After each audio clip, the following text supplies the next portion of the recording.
The speed of light? Is that right? Let's get it.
Shalom, everybody. Welcome to Visual Disturbance Channel. I'm your host, Brian Reese. It's glad to be back. I'm so glad to be back. Today we're going to be talking about the speed of light. No joke. Got some interesting stuff to show you guys. I'm going to do a little Google Earth stuff, and it's going to be happening. So I'm really excited about it to share this with you all today. But before we get going on anything, before I say anything else, before I get into any details of the program today, I want to give a shout to the number one, the main man, the Son of God, Jesus Christ. And I'm going to throw up a verse here, John 3:16. For God so loved the world that he gave his only begotten Son, that whosoever believeth in him should not perish, but have everlasting life. Praise God. I just wanted to bring that up because that's just where I'm at today. So, and it should be where I'm at every day. And we all should be in reading the scriptures and reading the Word of God. But yes, so we're going to be talking about a really interesting topic today, speed of light. No joke. Going to do some really cool stuff here. So have you all ever heard all the inundated stuff that we've heard when we was kids? Speed of light. It's faster than the locomotive. You know, all this stuff about Superman cartoons and stuff like that. You hear all this. It just seems like it's just totally inundated with the sound, speed of sound, speed of light. So I just want to throw something out here today. Very interesting. I stumbled upon it about 10 years ago, actually. But it started circulating back, and I kind of just threw it to the side, and I was like, you know what? I'm going to do a program on that. I'm going to do a show on this. So, if you haven't hit that like button and hit that subscribe button, please do while you have the moment, while you have the opportunity. If you don't care to do that for me, it would really help the program, really help the channel. If you don't care to check out the coffee website and go check out all the stuff that's involved with that, and then go check out my Nephilim t-shirt, and then my Nephilim milk mug with the lovely truck that it used to drive, but it's been converted into a milk truck / Nephilim chaser. And it's got a satellite dish on it and everything. It helps the channel. If y'all go check out that, the link is in the description. So here we go, everybody. So get this. So the speed of light, we're not going to talk about the speed of sound today, but we're going to talk about the speed of light. So get this. So everybody knows about Egypt, but I don't know if you know this. So I just wanted to make a program on it today. So check this out. So if you go look up speed of light, you go look up the speed of light, and you can see I have it highlighted here, in meters. So if you see it, it tells you the speed. Okay, the speed of light, it's 299,792,48 or 458. So if you look at that and you're thinking, wow, okay, so what's this have to do with the program today, Brian? This is kind of crazy. Okay, so we can get into some really deep topics with this. We can get into we can go to time travel narrative, wormholes, and all that.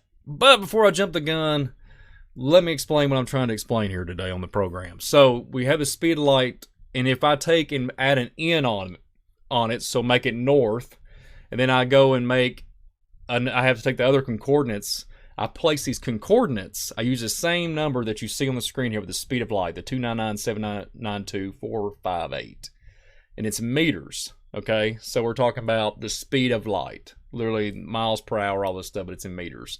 But if I take this speed of light and I turn it into concordinates, no joke, if I take it and no joke, look at this. So there's a lot of, well, I wouldn't say conspiracy, but a lot of chatter online about it, right?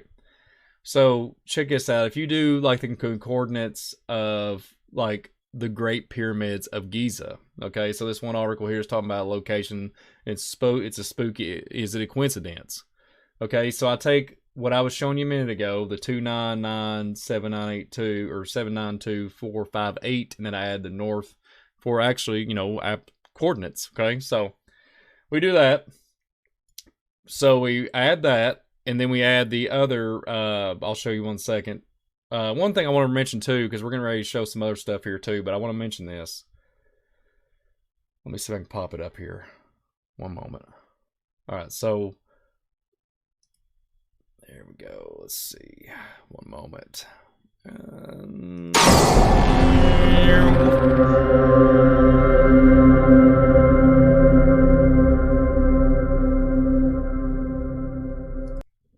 There we go. So, yeah, so did you see that? Did you see us go at speed of light on Visual Disturbance channel?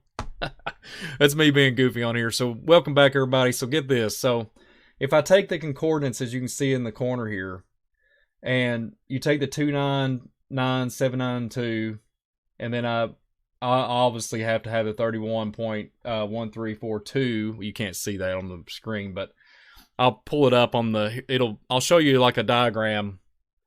I'll pop it up here and you'll see the concordinates. And when I type the concordinates in for the specific speed of light meters, so it has to put the north. So I'm using the speed of light north, and then I'm using the 31.1342 east. And where does it send it to? Where does it send you to? Let's do it. Let's take it. Let's go there.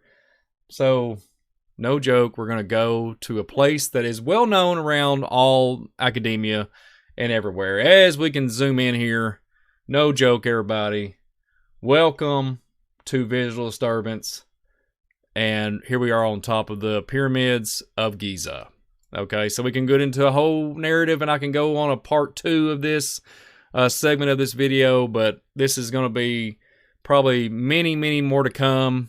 But this one, no joke, the meters per second, and then you type it in and cross-reference it, and bam, bam, bam, bam, there's a Giza pyramids. But wait, there's more. I'm gonna show you all some more stuff, because I can't get it. I have to go back to the roots, the stuff that I love, the stuff that I enjoy so much. Then I've been getting away from it for some reason. It's like, but the Father has allowed me to clear back, you know, all this gunk, you know, in my mind, and I'm back on the horse, and I'm gonna show you all some ley lines. So you all know I love the ley line narrative. I wouldn't say I love it too much, but I love to use it for megalithic structures and look at the ancient networking, and just go down a big rabbit hole to find and look at power signatures and those geomagnetic forces, whatever's going on in the spiritual realm with the principalities and wickedness of darkness. But I like to try to expose it and show that there is energy sources with these pyramids and with these megalithic structures. So here we go. So,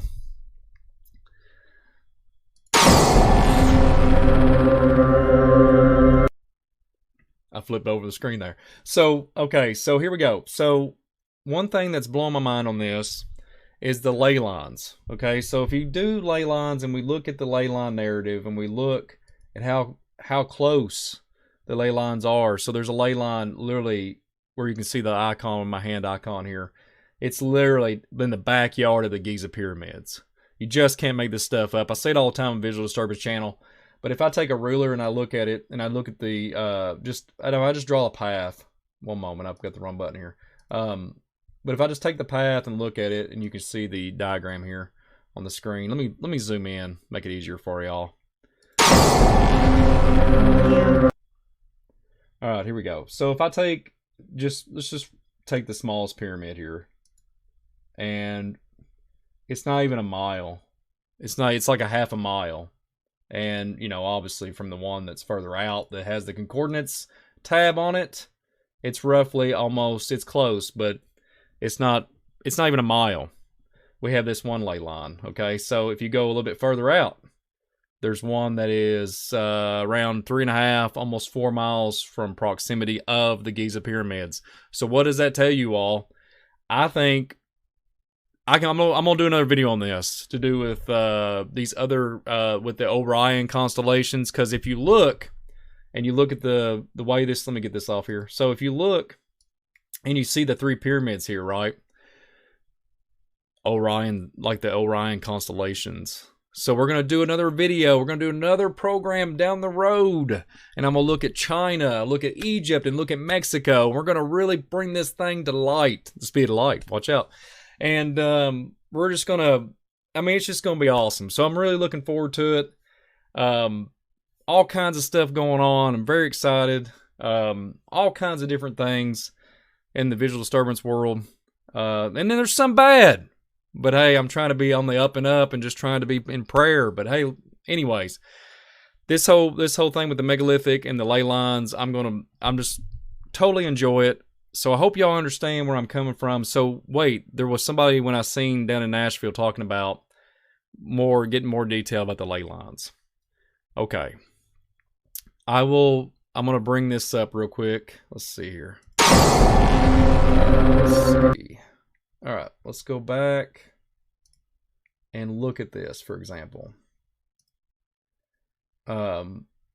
This, I'm just going to read a little bit here. So when you translate this word here, it's from Germany. So, and it's, let me see one moment. If I translate it, it turns it into scarred lines, okay? Holy lines. And this was raised in the 1920s in Germany. So we're talking about these ley lines, and back in the 1920s, scarred lines, holy lines, right? So when you look at the whole ley line narrative, when we're going to get more into it in the future, we're talking about ley lines are straight alignments drawn between various historic structures and prominent landmarks. The idea was developed in the 20th century of Europe, which I wouldn't believe that. I think it goes way beyond that. This is just something that what we're referring to in the 20th century. Europeans or Europe is saying that they found these magnetic, these geomagnetic ley line networks of ancient antediluvian. They just won't tell you that. They're just saying we found it, or we just slapped a name on it. Who knows? But the scarred lines, the holy lines. So yeah, so with the ley line believers arguing that the alignments were recognized by ancient societies that deliberately erected structures along them, I would have to agree. So I just want to bring that up for the sake of the video, and I hope y'all enjoyed that part. But the ley line, I'll get more into it in future, because I'm gonna do more ley line videos, and I'm just giving y'all, this is kind of the introduction to the whole thing on the speed of light, and I'm gonna start making a ton more videos just on ley lines and different things to the with the Google Earth imagery and stuff like that. So I hope y'all enjoy it. But yeah, so this whole warp speed thing, okay, the whole warp speed. All right, so if we look at this alignment, and if you look at the alignment of this lovely ley line, obviously you can travel through and actually look at this dominant white line that goes across, and it's actually going to go across the ocean. I'm trying to stay on it so y'all can see it with my hand here on the little icon. So if you go further and further and further out, eventually you're going to hit the ocean. But I'm trying to keep up with it so I can kind of show y'all where I'm headed with this. This same line right here is what I'm looking at. So check this out. It's going to take me a little bit. So it goes all the way through here, and it goes all, through South America, and obviously it's going to go right back around here into past Australia, and then back around to, into the China and India. But we're going to get more into it. Reason why I'm showing you all is because I'm going to show the Orion constellations, and we're going to get into some deep stuff with this topic. and it's just going to be really cool. So I hope y'all enjoy this speed of light. I have some news. It's kind of a short video, but I have some news. I'm gonna make some many more, and hope y'all enjoyed this video. One more quick thing. I'm gonna this is for the next one coming up after this program. Be on the lookout for this one. It's something that I really enjoyed talking about. Also, is the Nephilim and the biblical giants. I've got some old footage that I'm going to bring up in and talk about, and it shows a really good explanation. It shows biblical text, and it has a lot of data that is very, I think it's very narrated really well, and I'm going to show it on the Visual Disturbance channel. And keep an eye out for that episode, that program coming up in the future. And don't forget also sponsors, Miss Ann at Shake and Wake Radio. I hope you're doing well. And then Joshua Watts Leather. I hope you're doing well too, my friend. But yeah, so that's all I have today on this episode. The speed of light. The speed of light. With the the meters of the speed of light, and you can cross-reference it and go and take it and put the concordance in Google Earth, and it will zoom in right on the Giza pyramids. Is it a coincidence? I don't think so. Yes, obviously you have to put the east concordance to actually pinpoint on it. But I just wanted to make out for the sake of the video that the 2997, 792, I think it was 458, and the meters per second, the speed of light, and you can cross-reference that and place it. Literally, Google Earth will take you right directly over Giza pyramids. What do you guys think? So I'm gonna do another speed of light video, and it's gonna be talking about this, literally, obviously the speed of light, but what I think comes from it. Like, why is it everything it seems like it's associated with the Giza pyramids? Why is there so much talk about it for like at the last 100 years with the archaeology standpoint and everything? What do you guys think? Hit that like button, hit that subscribe button, and glad to have you all here. And Jesus is King, praise God. We're living in a crazy time, but we are going to be talking about crazy topics and crazy stuff on the Visual Disturbance channel. And we're going to keep driving it home, and I hope y'all enjoyed the video. And like I said, stay tuned for the next program, and go check all the links out in the description. And everybody have a blessed day. And I'm out.